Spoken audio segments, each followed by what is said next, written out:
We released Titanic 20 years ago. It seems like a lifetime. But I remember everything like it was yesterday. From the first dive to the wreck, to our last day of production. We were creating a living history, so I needed every detail as accurate as we could make it. We owed the truth to the hundreds of souls lost that night in 1912. Even now, I feel a responsibility to the living and the dead. Did we get it right? After decades of exploration and scientific analysis, we know a lot more than we did when we made the film. So I've gathered a team of experts, Park Stevenson, Ken Marshall, and Don Lynch, to reopen the case file on Titanic and look at what we've discovered over the last 20 years. We'll investigate whether more lifeboats on board could have saved more lives. I think I probably would cut faster if my life depended on it. Hear the surprising story of how the long-lost ship was found. Did you get spooked? It was spooky. And learn how the film affected the families of some of Titanic's famous passengers. Molly Brown sounded like a real pistol. I would have loved to have met her. She was larger than life. We'll step back in time to see how our sets match up against what we found at the wreck site, and we'll mount tests that may answer questions about the sinking that have bothered me for almost 2 decades. Yes! We'll see where we were right and where we got it wrong.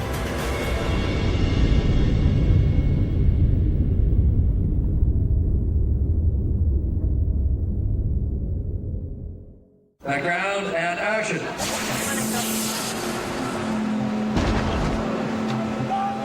When we made Titanic, we tried to do a film that was as if we had gone back in a time machine to that night. We tried to be as accurate as it was humanly possible to be. You could walk out of Rose's cabin, down the corridor, down the grand staircase, through the reception room and into the dining room. It was every photograph I had ever seen. It was perfect. And action.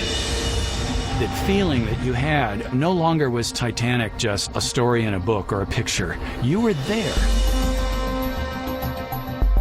James not only made this movie, he embraced the subject. And the success of the movie made it possible to deploy new technologies to explore the wreck in ways that had never been done before. Who would have thought that stuff would still be there? It's a dream come true for me. To me, it just opened the door to so many mysteries and unanswered questions. And then that snowballed into a real lasting interest in the forensic work, the kind of marine archaeology of the wreck site, and a lasting interest in the history of Titanic and the impact that it had on society. The wreck is the last surviving witness to the disaster. It still has stories to tell for anybody willing to pay attention and listen to what the wreck has to tell us. Are you ready to go back to Titanic? On April 14th, 1912, at 11:40 p.m., the RMS Titanic struck an iceberg during its maiden voyage from Southampton, England, to New York City. 2 hours and 40 minutes later, it sank to the bottom of the Atlantic Ocean. Of the more than 2,200 passengers and crew on board, just over 700 survived that night. The wreck remained lost at sea until 1985, when oceanographer Robert Ballard discovered it while on a secret mission for the U.S. Navy. His expedition changed the way we explore the deep, and it changed my life. Bob and I recently met at the Ronald Reagan Presidential Library to take a look at their exhibit on Titanic. This is the story I could never tell. Bob Ballard is one of the nation's top oceanographers, but of course what he's best known for is discovering the Titanic.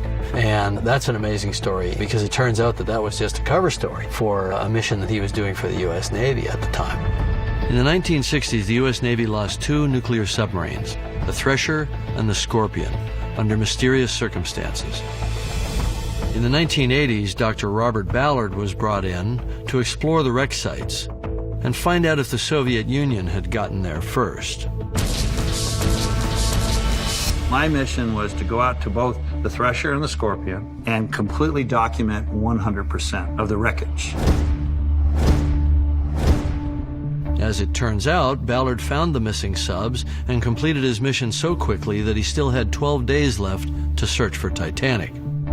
It was actually mapping the wreckage that told me how to find the Titanic When the Thresher and the Scorpion imploded, all these pieces came falling down to the ocean floor. And so as it was falling down, the currents carried it for over a mile. It was a comet of debris. So instead of looking for a Titanic, I looked for its debris.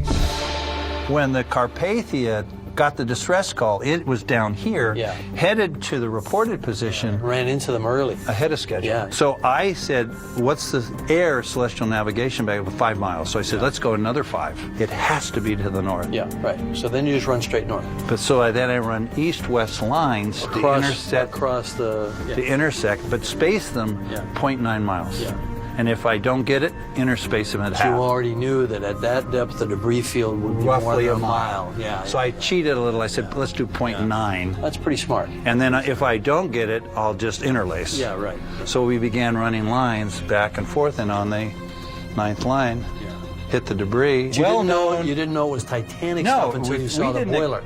Correct. Wreckage. Bingo! Yeah! Somebody ought to go get Bob. For some reason that night, I just wasn't sleeping. And the knock on the door, this is now at 2 in the morning, and the cook stuck his head in, and he said, the guys think you might, and he didn't even finish the sentence, and I was past him. And I got into the command center, and just as I entered the command center, they went over the boiler.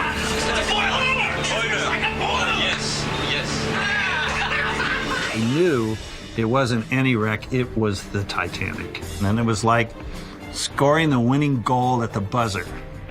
So our reaction was jubilant, jumping up and down, celebrating. And then someone said, she sinks in 20 minutes. And that innocent comment was devastating, because what were we doing celebrating anything? We were embarrassed that we were dancing on someone's grave. So I just said, stop the ship, I'm going outside. We went out on the fantail and we had a private memorial, and that was it. Everybody that dives Titanic has their own story of seeing it for the first time. And probably the most frequently asked question to me is, what was it like seeing the wreck for the first time? I get asked, what was it like? And I always want to tell them the story they want to hear, which was there she was in, this beautiful, stately ruin coming out of the darkness. That's not what happened. No. Oh, I remember when this was where we came in, we landed here. And it's a cliff. The wall of China. I mean, it's just a wall. And the first thing I recognized was the anti-fouling paint. Yeah, the red paint. It was still pink, and I said, too bad they didn't paint the whole ship with that stuff. And the bilge keel is sitting up on top of the sand. It was back here, right there. Yeah. And then the pilot, he said, we got to go. Yeah. So he dropped his weights, and then we began our ascent. But then these eyes. Yeah, which is your lights kicking back. Your lights, all the eyes of the the people were looking at us. Did you get spooked? It was spooky. Yeah. Because we were now in free ascent. Yeah. There was you couldn't stop. You dropped all your weights. Yeah. And it was just all these eyes, and then we cleared it. It was amazing. That's pretty much what it looked like to me the first time, except we were down here someplace, and we came in on her right about here. Yeah. And we had come across this bermed up mud. Yeah. He came up, and we just cleared here, and then we wound up sitting up here. Yeah. But there's also nothing cooler than coming up on her from the that was our second time. That's the money shot. And that's the money shot looking up. We did it for fake in the movie, and it's the transition shot where it goes into 1912. Yeah. So we come past Old Rose's face, we come to that shot of the stem, the vertical bow, and then we transition into 1912, and we crane up over it, and we see the whole ship. What you make there, sir? Come on, get a rope.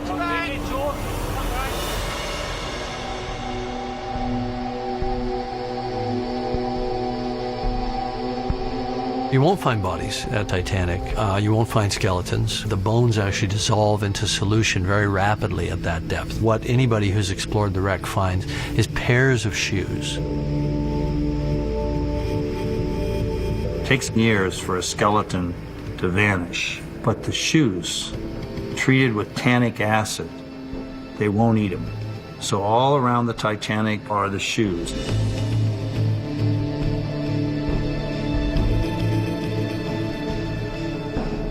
There's a scene where we were filming, and we came across a pair of women's shoes next to a pair of girls' shoes. These were people. These were people. Those shoes got to the bottom double on people. They were in their cabin. Yeah. Because the cabin was all around the destruction of it, and there was a hand mirror next to them. Yeah. And a comb. Yeah. And then a bone comb. So I could imagine her holding the mirror as her mother combed her hair and then put the bone comb Create a in. whole story. This is the human element. This is what people touched. It's what they lived with. Amazing.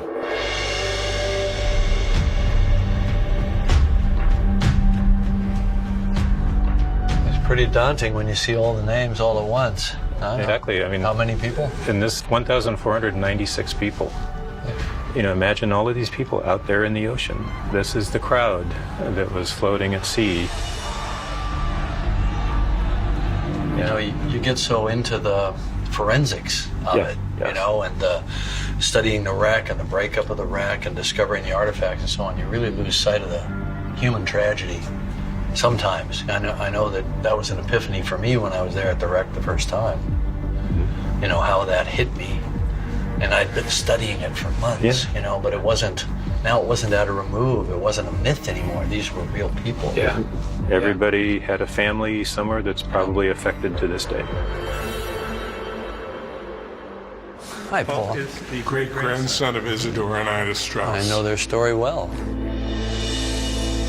I wanted to meet with the families of Titanic victims and survivors, to hear their stories and learn how they felt about how I depicted their ancestors. I started with Paul Kurzman. His great-grandfather, Isidore Strauss, was a self-made millionaire and a former congressman. He and his wife, Ida, chose to die together on the Titanic. The story, as you know so well, is that she got into a lifeboat, women and children did, and expected her husband Isidore to follow. To come in, And he said, I will not enter a lifeboat until I see that all the women and children on board are in lifeboats. And she said, No! We've been together for 40 years, and where you go, I go. Don't argue with me, Isidore. You know it does no good. we will be on the ship together as it goes down. We will die as we have lived together. When they found Isidore's body, they found a locket with the initials Isidore Strauss. Here is a picture of their eldest son, Jesse, and here is a picture of their eldest daughter, Sarah. Grandmother. My grandmother. Your grandmother. So that's what he kept close to his heart. And this is the most precious item in my life. Right. That's powerful. It's powerful. When the end of the film came, I didn't want to move. I didn't want to leave the theater. Well, thanks.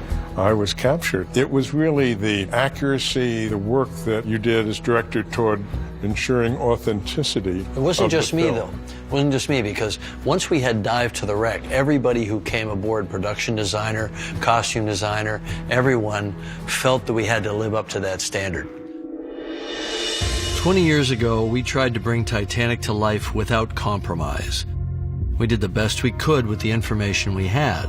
But since then, I've made 33 dives to the wreck site, and I've discovered surprising new things about the ship and solved mysteries that have puzzled explorers for decades.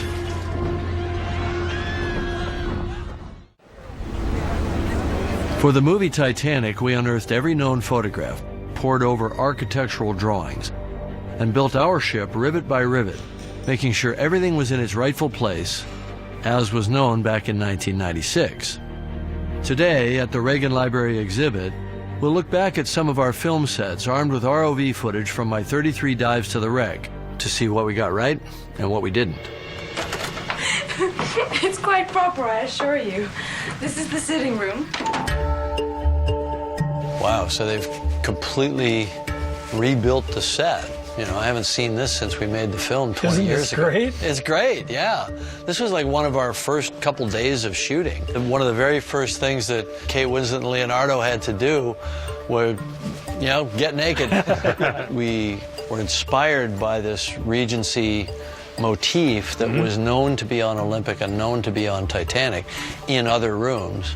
And we placed it into the Portside Millionaire Suite, the three-room suite, because nobody knew what was in there. We didn't know that at the time. I was working in what was not known. The crazy thing about all this is we made the movie in '96, and in 2005, we got into the Strauss suite on B deck, and it looked just like the fake set. The most excited I've ever seen you. Oh man, that was like I was geeking out. Oh, say it's not the clock. It looks like a clock to me. Say it is not the clock on the mantle. Oh my God! And look at the this woodwork. Is outrageous. It was just sitting there. It was utterly surreal. It was like a little bubble of perfect preservation. Oh, it's unbelievable. If you wrote a screenplay with that, it's almost, you know, like pushing it. Yeah, sure, the clock's going to still be sitting on the mantle. It was. Of course, it was attached for heavy seas in the North Atlantic, but that nothing hit it, that no furniture floating around the room took it out or broke the glass. Exactly. That clock holds an important forensic clue. That clock has the time that this cabin flooded. Right.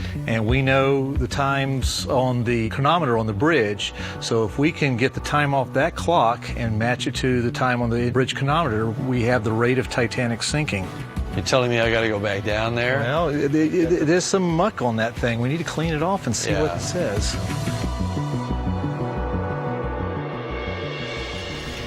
CQD, sir? That's right, CQD, the distress call. That's our position.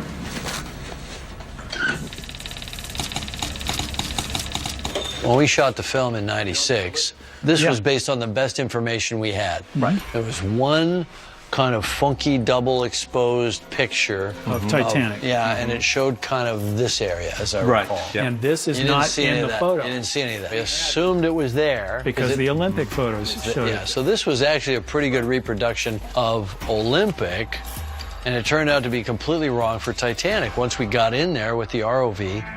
So we kind of got this part right, and we got this part completely wrong, because this is all actually in a separate room, the silent room, right? The thing is, these guys were heroes. I didn't have time to get it into the film, but the wireless operators were like the hackers of their day. The actions taken by operators Bride and Phillips saved hundreds of lives. They lost power on the set the day before the disaster. The Marconi maintenance manual says in this situation, you leave it alone, wait for a Marconi engineer ashore to fix it, and you're going to operate off this emergency coil here. Yeah, so which is battery powered. Yeah, which had Zippo for range. About 60, 70 miles theoretical range, which Carpathia was a little bit outside that range when she started to pick up Titanic's distress calls. Right, and go in the other direction. So if they hadn't rebuilt the set, they wouldn't have been able to talk to Carpathia. Probably Carpathia saved over 700 people. The point is, they wouldn't have been saved if these guys hadn't disobeyed the rules.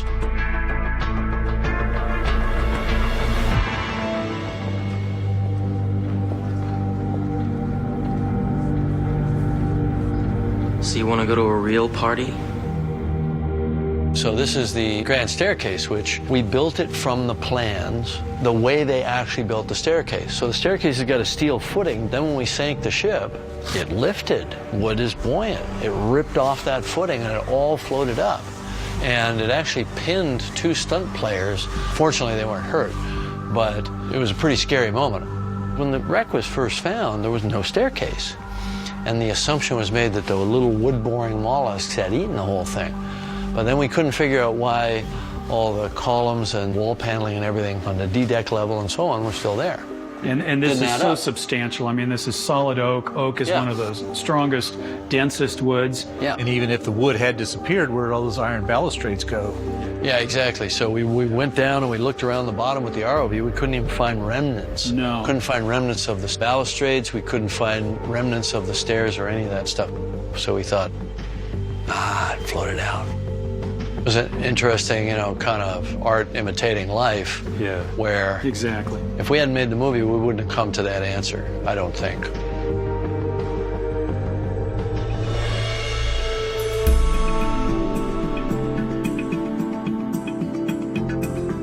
Wandering through the Titanic exhibit, it's hard not to feel haunted by the relics of the past. A deck chair, a gold pocket watch, a traveling coat, You feel the lost souls standing there beside you, and I felt that way making the movie as well. This is Jim Cameron. This is pleasure to meet you. Her grandparents were John Jacob Astor and Madeline Sure, Astor. of course, yeah. In the case of John Jacob Astor and Madeline, I mean, here was the richest man on the Titanic with his brand new wife and starting a new family and everything. Jackie had a strong personality, and I saw kind of a through line in that spark of life that I imagine J.J. Astor had. Thank you for joining us here. Your father, I believe, was in Madeline Astor's abdomen at that point. She was 5 months pregnant. His little wifey there, Madeline, is my age and in a delicate condition. See how she's trying to hide it? He seemed like a really interesting man. He's an absolutely fascinating man. He was more praised for dying as a hero rather than the life that he actually led, which was quite amazing. He had a curious mind. We shot a couple scenes around their story that got cut out of the movie. I was fascinated by the moment where he was cutting open the life preserver and seeing the cork and figuring out how the life preserver worked. But this is what Madeline wore. It looks tiny. Yeah, well, this life jacket kept her warm and maybe kept her alive. My father went to Halifax and he was offered that, and he said he just couldn't even talk about it. Couldn't even think about it. Too traumatic. They changed his life, and I think his mother was totally traumatized. Yeah. Do you, by any chance, know how my grandfather died? And if the lifeboat number 4 that my grandmother was in was close enough to have seen it? I don't think they would have seen it. Because he died with the funnel collapsing. It's thought because of the soot on his body. Your vision of the faces in the water gave just the most amazing, chilling feeling. I think one of my realizations after the film was released is that, you know, this isn't ancient history. This isn't 200 years ago. In trying to sell viscerally how traumatic it must have been for the survivors, including going back into that field of bodies, trying to find somebody still alive, you know, I probably wasn't as sensitive to how that might have felt to people whose families had been traumatized by the event. I'd never thought about it before. Yeah. And then I saw it, and it really hit me. The film Titanic depicted what we believed was an accurate portrayal of the ship's last hours. We showed it sinking bow first, lifting the stern high in the air before its massive weight broke the vessel in two. Over the past 20 years, I've been trying to figure out if we got that right. I've dived to the wreck dozens of times, and I brought in naval engineers to analyze all the complex variables at work.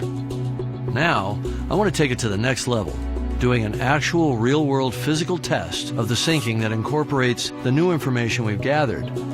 Will it sink the way we portrayed it? I don't know. Our mission is to mirror the physics at work as best we can and see what happens. There's a gazillion theories floating around. There always have been. We want to come up with a credible theory. The whole purpose of this investigation is to understand, does this hang on or does it go away? I've been talking about the bow swinging down and breaking off for 20 years, but I never had any proof. It's just outside of science at this point. And I thought, well, we'll just build a model and break it. I have no way of saying that that is in fact what happened, but I'd like to be able to rule it in as a possibility. Because then I don't have to remake the frickin' film. We're going to be doing practical rigging with pyrotechnics and sinking it in a tank. I immediately thought of Gene Warren.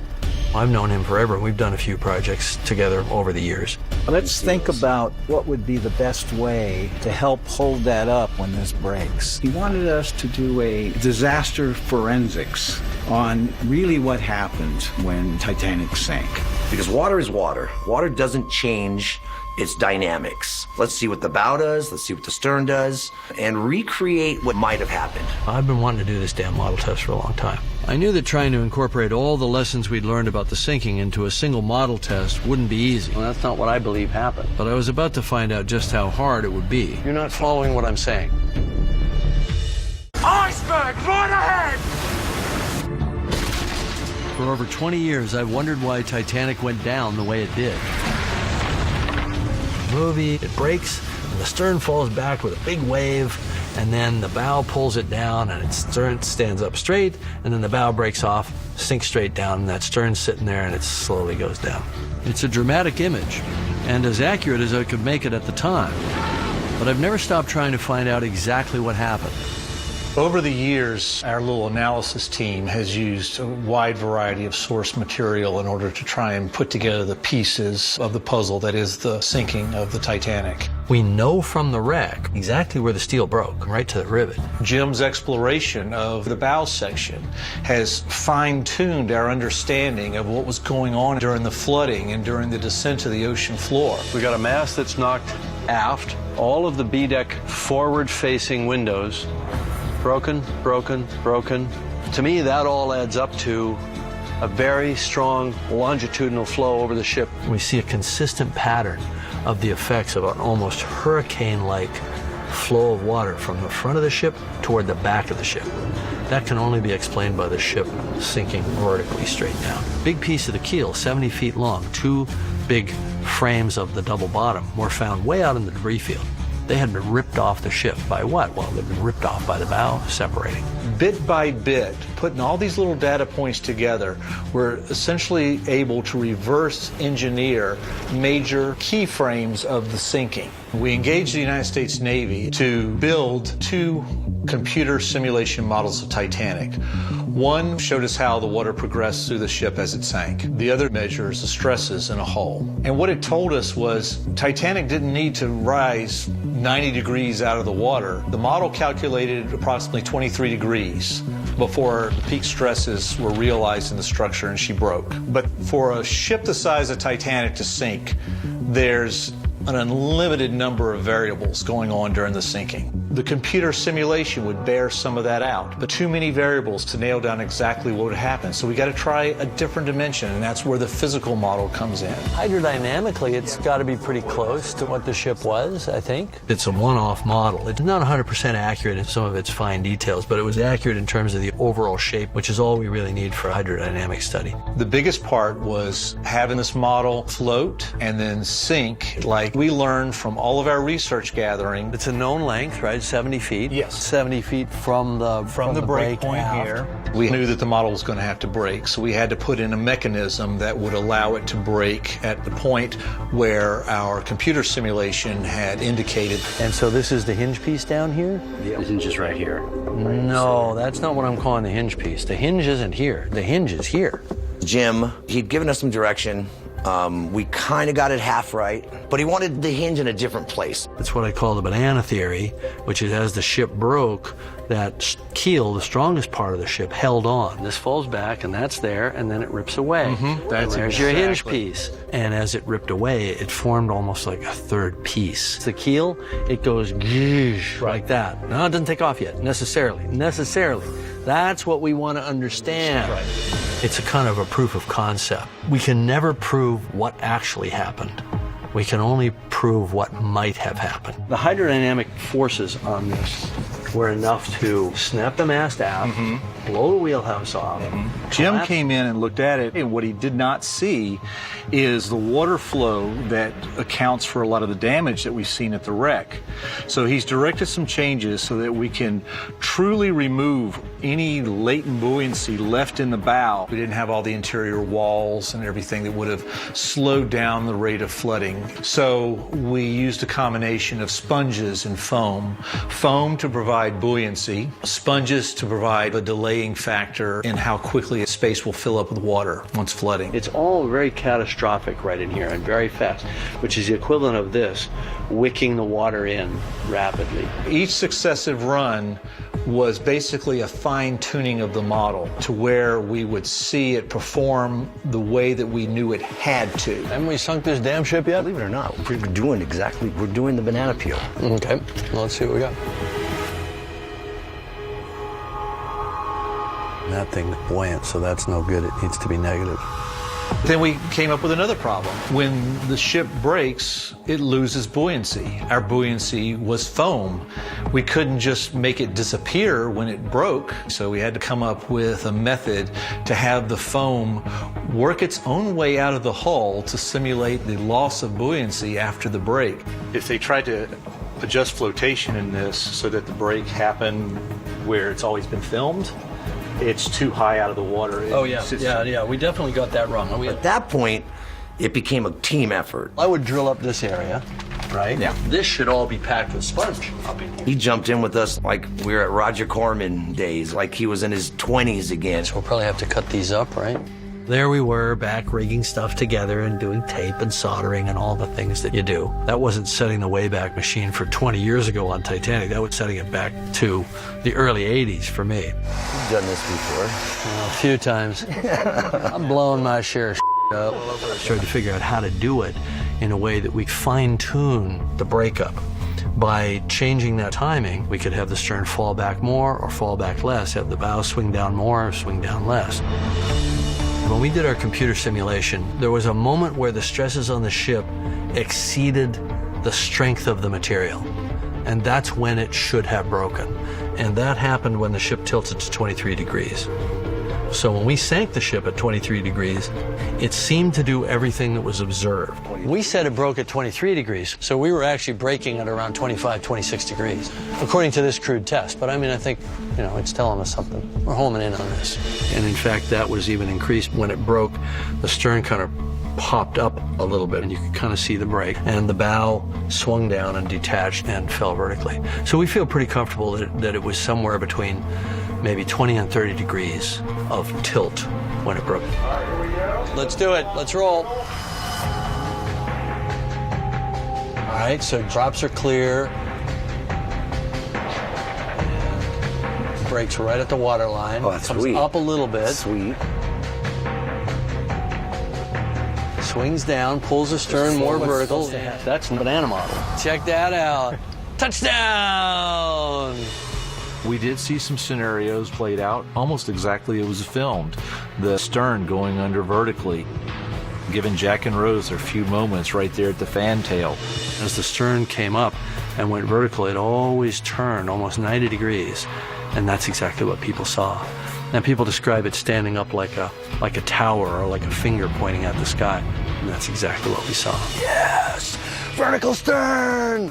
Yes! It's not like we did a battery of 100 runs with a very precision model, but I think it does show what is possible to have happened. I think what we're seeing is there's a range, right? You can get it to where the stern falls back, but then it doesn't go vertical when it goes under. Well, we found it. You can have the stern sink vertically, and you can have the stern fall back with a big splash, but you can't have both. So the film is wrong on one point or the other. I tend to think it's wrong on the fallback of the stern because of what we see at the bow of the wreck.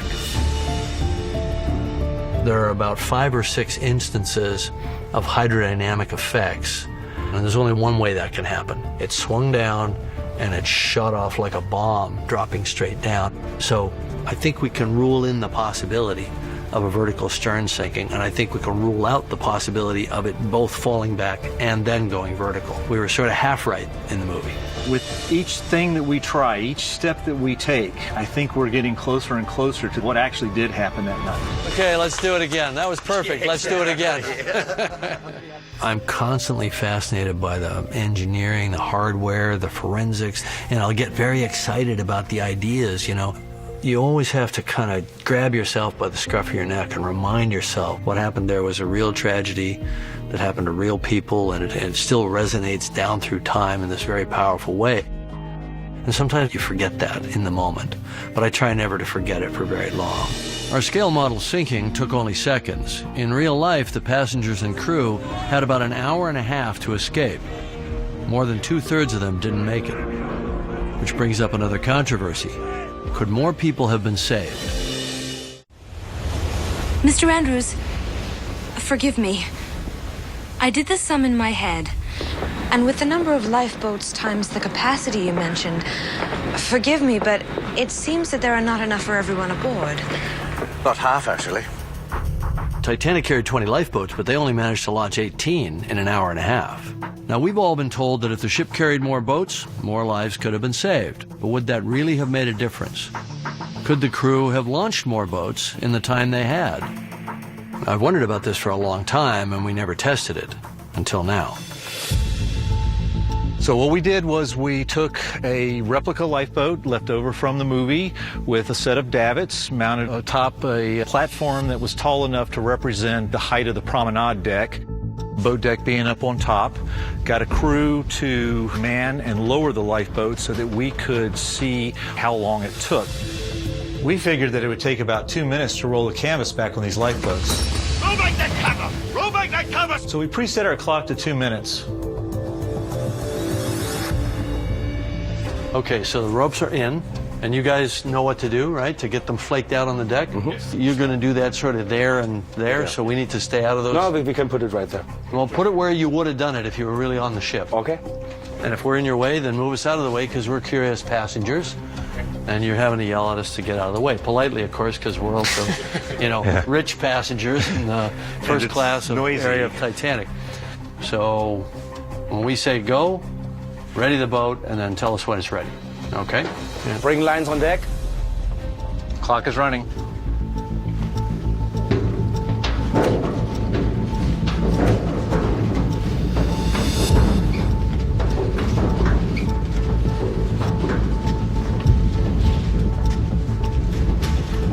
Remove cradle. Swing boat out. And you can see how geared down it is on that lead screw. It takes a lot of cranks to get that davit to move just a few feet. Keel cleared. Keep cranking. The other thing you notice was the voice commands by the officer coordinating the two sides. And in the beginning, with that steam going off, they're going to have trouble hearing. Somebody would have to yell back and forth, or somebody just have to see the other guys working and just imitate, because they couldn't hear anything.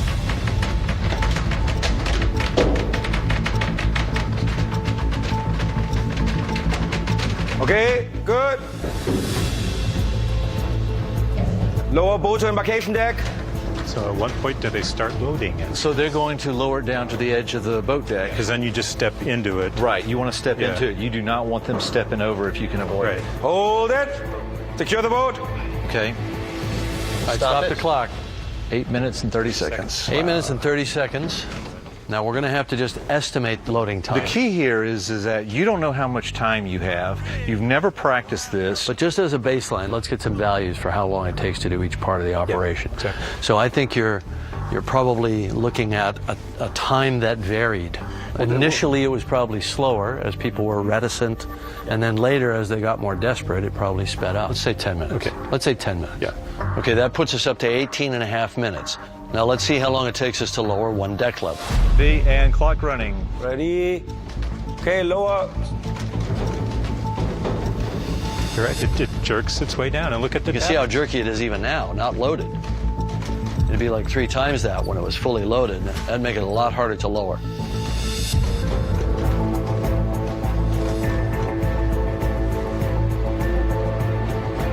Okay, hold it.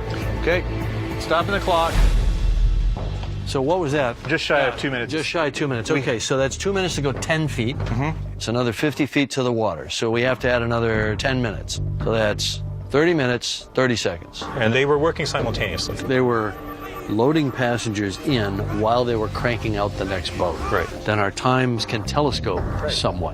When you start multiplying it out, it should have taken more like 2 hours. From the time the lifeboats were ordered and launched, you had about an hour and a half. However they managed it, they had just enough time to get those boats Not away. quite enough time. Yeah, not quite. The truth is the last 2 boats, the last 2 collapsibles were washed off the ship. They did not have time. It's actually pretty amazing that they managed to launch as many lifeboats as they did. And what made it even more challenging was that in the final stages of Titanic sinking, the lifeboats were being launched right on top of each other. To avoid being crushed, men were cutting the ropes connected to the davits with pocket knives. I mean, I wanted to see for myself how difficult that was. Let's raise up one end of the boat in contact. About 1 inch out of the cradle, and then they want to cut one off the ropes. Okay. No, I was thinking more like a foot. Let's do an action shot. Let's raise it up a foot, guys. All right, so who's going to do the honors? What, somebody has to go into the boat? I'll do it. Whatever happens, Jim, we'll get it on film. Exactly. Let's go. Clock running. All right. Jeez. Is this an actual knife? It should have been a really sharp knife. And it's sharp. We do know this type of knife was used. All right, I'm going to go with your expertise. I think I probably would cut faster if my life depended on it. It's promising. We're getting close.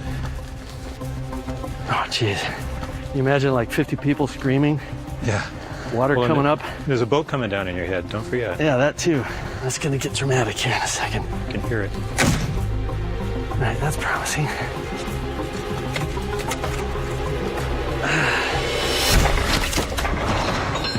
Beauty. And we're free. Yeah. So how long did that take? 140. I would say if my life depended on it, I could probably shave about 30 seconds off that. And you go for a ride.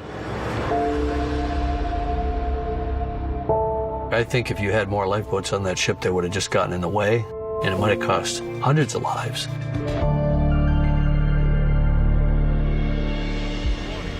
At Cherbourg, a woman came aboard named Margaret Brown, but we all called her Molly. History would call her the unsinkable Molly Brown. Well, I wasn't about to wait all day for you, Sonny. Yes. Here, if you think you can manage. Yes. Margaret Brown was one of the most famous survivors of the Titanic. Her warmth and strength after the disaster became part of the legend. Margaret Brown, Molly Brown, as the world knows her, was obviously quite a character. She sounded like a real pistol. I would have loved to have met her. Seems like you've got a little bit of her gene of vivaciousness. Oh, that's nice of you to say. She was intelligent. She had like that emotional intelligence to read the situations, and I really like that. The fact that she was in boat 6 with the guy that was at the helm when they hit the iceberg, the guy that was in the crow's nest who should have spotted the iceberg maybe a little bit sooner, and then the helmsman, Hitchens, he refused to go back and got into a real tussle with her. There's plenty of room for more. And there'll be one less on this boat. If you don't shut that hole in your face! I like to say that my great-grandmother's story starts where your movie left off, because later in the night, she actually took over that boat. Right. Actually using the same threat that Hitchens had used on her, that if you interfere with us doing what I think we need to do right now, I'm going to throw you overboard. You don't understand. If we go back, they'll swamp the boat. They'll pull us right down, I'm telling you. Knock it off. You're scaring me. And they told me that he had said during his lifetime, Mrs. Brown could have gotten into any boat that night. Why did she have to step in mine? Well, she was very confronting with him. He was at the helm when the ship hit an iceberg.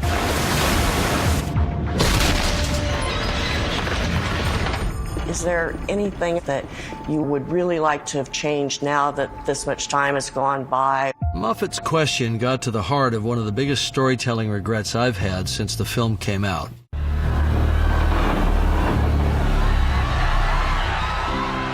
So now I've learned a little bit more about my ancestor, but is there anything that you would really like to have changed now that this much time has gone by, or based on reaction from the movie, or? Well, you know, it's interesting. I think that meeting people such as yourselves who are connected, whose families are connected to the event, really made me appreciate something that I don't think I quite realized when I was making the film. Yes, I knew it was history, but I wasn't as sensitive to the families, I don't think, the descendants, and how that story meant so much to them.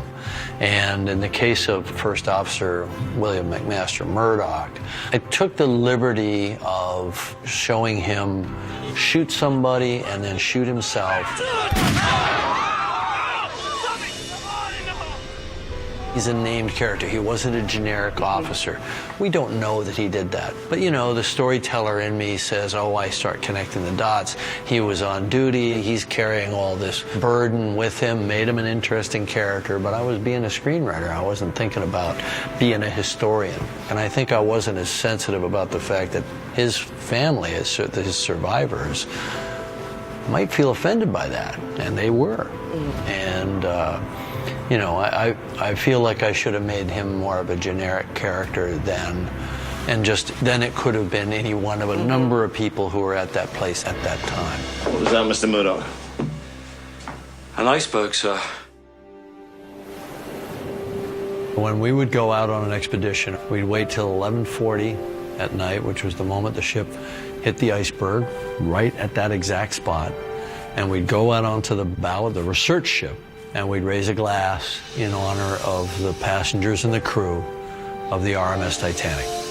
And so I would just like to propose a toast to you, the descendants, and the representatives of that history. And thank you for sharing it with us. So, to your ancestors. These are people that have grown up with Titanic in their family, and it's kind of always looming over them, and it means something to them, and in some ways it's defined them. To an entire global community of Titanic enthusiasts and historians, these people are passing on the torch of what their family knows. To make me count. Jim Cameron's Titanic was beyond anybody's expectations. We knew when we were working on it, it was going to be epic. What a great setting for a love story. This fantastic shipwreck that has fascinated people for decades anyway, presented so vividly and so accurately. To go back there is to risk being pulled down into that icy water with them. So it's really a choice between your lives and their lives. James Cameron brought Titanic back to life, as I have tried to do through my entire life with my paintings. And you can't put enough value on that. I knew the old lady in her grave. That's the Titanic I knew. Jim showed me this beautiful young woman. We sailors tend to think of ships as women. He showed me that beautiful ship. Well, I just loved it.